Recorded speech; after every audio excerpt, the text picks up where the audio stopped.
She hid in the Korean Mafia boss's car on Valentine's night. He whispered, "You're safe now." Part 1. The Girl Who Ran. The city never sleeps on Valentine's Day. That was what CO Yuna had always believed, that February 14th was the one night when Seoul transformed into something almost magical, when red lanterns swayed outside every restaurant window, when couples walked hand in hand along the Han River, breath turned to mist in the cold air, and for a few hours the city forgot how brutal it could be. She had believed that once. Now, running barefoot through a parking garage in Gangnam, her heels dangling from one hand and her phone dead in the other, Yuna believed something else entirely.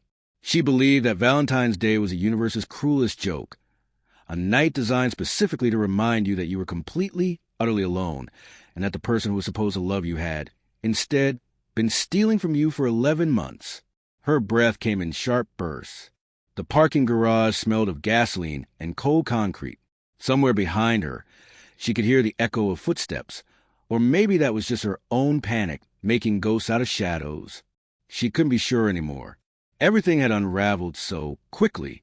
3 hours ago, she had been standing in the lobby of Opulent, Gangnam's most exclusive restaurant, wearing the red dress she'd saved 3 paychecks to buy, waiting for her boyfriend of 2 years, Choi Min-yup, to arrive. She'd had a speech prepared. A quiet one, the kind you deliver over candlelight when you want to say, "I think we should try harder," without it sounding like, "I know something is wrong, but I'm too scared to name it." She never got to deliver it. Instead, Min-yup had arrived 20 minutes late with someone else's perfume on his collar, and 2 men she didn't recognize flanking him like shadows. He'd looked at her across the lobby, looked through her, really, and something in his expression had cracked open a truth she'd been refusing to see. He wasn't just cheating on her. She'd overheard it by accident, slipping into the alcove near the coat check to compose herself, her back pressed against cold marble. Min-hyuk's voice, low and urgent, to one of the men beside him. "The girl from accounting. She's been asking questions. Deal with her quietly." The girl from accounting. That was her. CO Yuna, 26, junior accountant at Choi and Partners Financial Group, who had noticed, 3 weeks ago, a series of transactions that didn't line up, who had quietly, carefully, begun compiling a file, who had trusted that her boyfriend, her boss's nephew, couldn't possibly be involved in whatever shell company was siphoning client funds into the dark. She had been so naive. She'd run before the words fully processed. Heels off. Phone already dying. She'd pushed through a service door and found herself descending into the parking garage beneath the building, heart slamming against her ribs like it wanted out. Now she pressed herself against the side of a black SUV, trying to slow her breathing.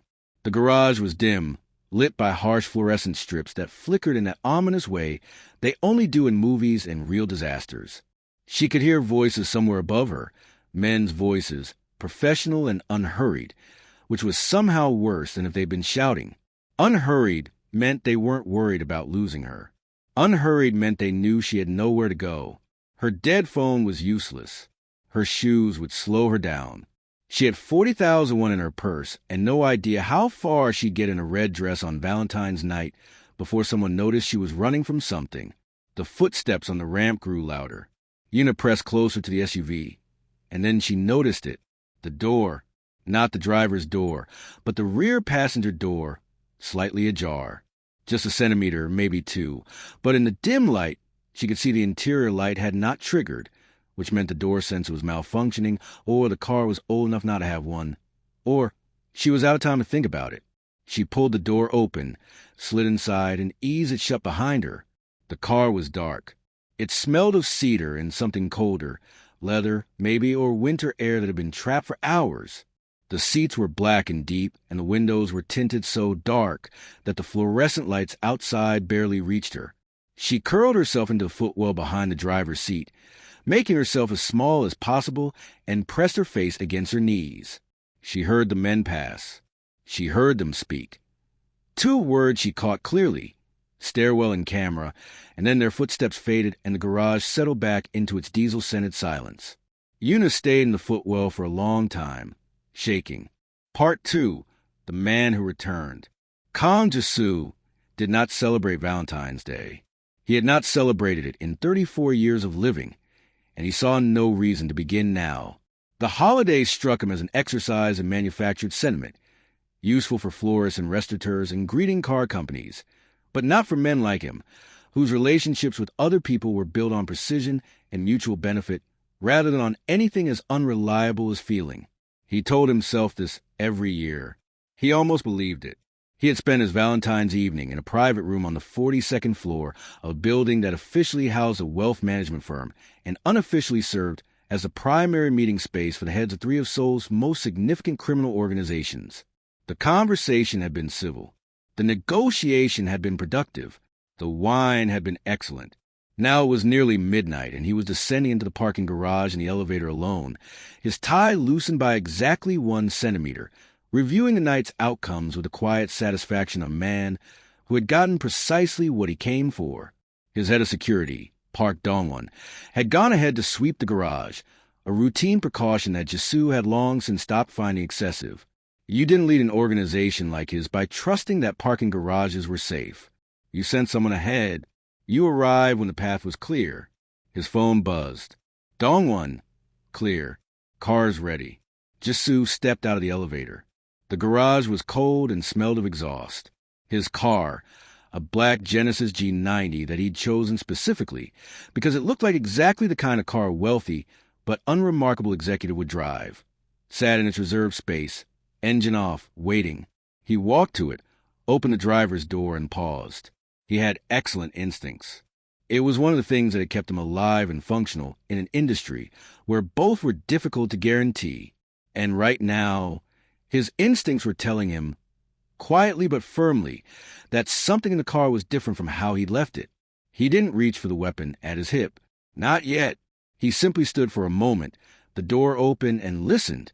A breath. Small, controlled, the kind of breath someone takes when they're trying very hard not to be heard breathing.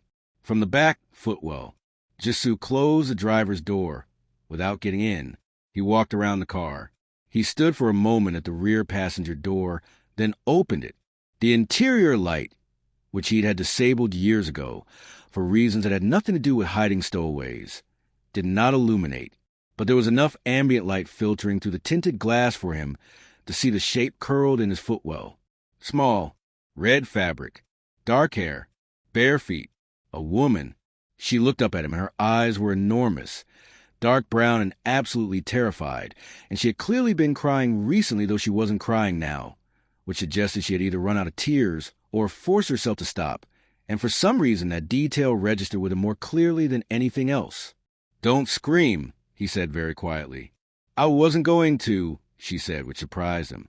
He crouched down so he wasn't looming over her. Up close she was younger than he'd initially registered, mid-20s perhaps, and the red dress was expensive but not flashy, the kind of thing someone wears when they want to look like they belong somewhere without drawing too much attention. There was a scratch on her left arm she didn't seem aware of, and she was holding a pair of heels like she'd forgotten she was holding them. "Who's after you?" he asked. She blinked. How did you know someone was?" "You're in my car, in a parking garage, on Valentine's night, barefoot." He paused. "Who?" She pressed her lips together, and he could see her doing rapid calculations. The math of who she could and couldn't trust, the problem of having no good options and needing to choose one anyway. "I don't know their names," she said finally. "They work for Choi Min-hyuk. Or he works for someone bigger. I don't know. I found financial records. I wasn't supposed to." Something shifted in Jisoo's attention, but he kept his expression neutral. "Choi Min-hyuk," he repeated. He was my boyfriend." She said the word like it had recently become something she didn't recognize. "He manages accounts at Choi and Partners. I was an accountant there. You found irregularities. A shell company. 3 of them, actually. Funneling money somewhere I couldn't trace." She swallowed. "I started asking questions 3 weeks ago. I didn't tell anyone. I thought I was being careful." "You weren't careful enough." "No," she said. "I wasn't." He studied her for a moment. She held his gaze, which not many people did. She was frightened, but she wasn't flinching, and that, too, registered. "My name is Kang Jisoo," he said. She didn't react to the name, which was interesting. Either she genuinely didn't know who he was, entirely possible if she spent her life in a legitimate financial world, or she was very good at hiding recognition. He suspected the former. There was something transparently honest about her terror. "So, Yuna," she said. He stood. "Get up. Not the footwell, the seat. You'll hurt your back." She unfolded herself on the floor and sat properly in the back seat, clutching her shoes in her lap. He walked around to the driver's side, got in, and started the engine. "Where are you taking me?" she asked. He checked the mirrors. He could see, at the top of the parking ramp, two men in dark clothing who had appeared and were now scanning the garage with the methodical efficiency of professionals. Min Hyuk's men. He recognized one of them, a fixer who worked for the Choi family's less legitimate operations. Operations that, as of tonight's meeting, was supposed to be under new management structure. Interesting timing. "Somewhere those men aren't," he said and drove. Part 3. Safe. He didn't take her to any of his usual locations. Not the Abgyujong apartment he used as a secondary office. Not the house in Songbuk-dong, where he actually lived. Not any of the establishments his organization operated or affiliated with. He took her to a small hotel in Mapo that was clean and anonymous and hosted the kind of guests who valued discretion over amenities. He'd sent a text to Dongwon before they left the garage. "Situation, will explain. Clear my morning." And receive a reply that was simply a single character, which was Dongwon's version of understood. In the hotel room, Yuna sat on the edge of the bed while Jisoo stood near the window, looking at nothing in particular and thinking quickly. "The shell companies," he said. "Do you still have the records?" "On a USB drive. At my apartment." She paused. "Which they probably know the address of." "Yes." "Great." She put her face in her hands for a moment, then took them away. "So, are you to tell me who you actually are? Because you knew those men. I saw your face when you saw them." He turned from the window. "What did my face tell you?" "That you recognized them and weren't surprised to, and that you weren't afraid of them." She tilted her head. "People who aren't afraid of men like that are usually either very powerful or very stupid. You don't seem stupid." He almost smiled. It was a near miss, a slight shift at the corner of his mouth that he controlled before it became anything recognizable. "I run an organization," he said. "What kind?" "The kind that doesn't advertise." She was quiet for a moment, processing this. "Are you going to hurt me?" "No." "Why not?" "I'm a witness to—" "I don't actually know what I'm a witness to, but—" "You're not a witness to anything involving me." He moved to the chair across from her and sat, which brought them to a more equal level, a deliberate choice he wasn't entirely sure why he made. "The men you saw tonight work for the Choi family. The Choi family's operations intersect with mine in certain ways. What you found in those financial records, the shell companies, I believe I know what they're connected to." She stared at him. "You know about it already." "I know about several things. I didn't know about those specific accounts." He paused. "Which suggests Minyuk has been running a side operation his family doesn't know about, or his employers don't know about. Which makes it more dangerous," she said quietly, "because now he can't let the information surface without exposing himself to people scarier than the police." "Correct." She absorbed this with the focused expression of someone running through implications rather than spiraling into panic, and he found himself recalibrating his initial assessment of her. She was frightened, yes. She was also, beneath the fear, quite sharp. "You're helping me," she said. "Why?" He considered several answers and chose the most straightforward. "Because the information you have may be useful to me. And because leaving you in that garage would have been," he paused, "inefficient." She looked at him for a long moment. "That's a very cold way to say you didn't want something bad to happen to me." "Go to sleep," he said, standing. "I'll take the chair." "You don't have to."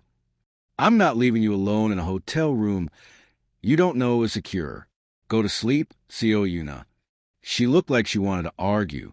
Then she looked at the chair at him at the bed and apparently decided that the math of the situation didn't leave much room for debate. She lay down on top of the covers in her red dress, still holding her shoes, and stared at the ceiling. "Happy Valentine's Day," she said, to no one in particular. This time he did smile. Just barely, in the dark where she couldn't see it. Sleep? He said again and settled into the chair. Part 4, morning. She woke to the smell of coffee. For one disoriented moment, she thought she was in her own apartment, and then the unfamiliar ceiling registered, and then everything else did in rapid succession, like a series of small controlled explosions. Minhyuk, the restaurant, the parking garage, the car, Kang Jisoo. She sat up. He was at the small desk by the window, laptop open, a tray of coffee, and something that appeared to be convenience store onage on the table beside him. The morning light came in thin and gray through the curtains, and he looked exactly as composed as he had at midnight, which suggested either he hadn't slept or he was the kind of person who woke up already assembled. Coffee, he said, without looking up. She got up, crossed to the desk, took the coffee. It was black and slightly too hot, and she drank it gratefully. I need to get the USB drive, she said. I've already sent someone to your apartment. She lowered the coffee. You sent someone to my apartment without asking me. I sent someone to secure your apartment and retrieve the drive before Minhyuk's people could search it. Your neighbor, elderly woman on the 3rd floor. Let them in when they identified themselves as building management responding to a water leak. He glanced at her. The drive is being analyzed. Your cat is fine. She blinked. I don't have a cat. The building's cat. It was sitting outside your door. That's Biscuit. He belongs to the woman on the 2nd floor. She stopped. Why do you know about Biscuit? My people are thorough. She sat down in the only other chair, which was close enough to the desk that she could see the edge of his laptop screen. Columns of numbers. Familiar-looking columns of numbers. That's my work, she said. It's very good work. He turned the laptop slightly toward her. These 3 accounts, you traced.